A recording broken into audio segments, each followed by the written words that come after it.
Yan mga bi, gamit-gamit ko yung ating bangles ngayon mga mima ko. Ayan. Wait lang. Malalaglag na yung isa kong bracelet. Yes, yung mga mima, 6 pieces na yung ating mga bangles, pero ang ganda-ganda ng kulay pa niyan. Sobrang tagal ko na itong nabili mga mima, parang mga 3 months na. Yan, ganyan pa rin yung kanyang kulay. Pero hindi ko naman siya binabasa mga mare ko ha. Yan. 6 na peraso na pag check out nyo ang ating mga bangles. May iba't ibang design.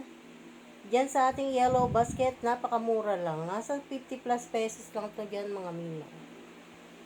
Click the yellow basket para ma-check out mo na rin ang ating 6 pieces na bangles. Ang ganda niyang gamitin mga mamshi, lalo na kung kayo may mga pupuntahan. Diba? Ang ganda. Click the yellow basket. Go!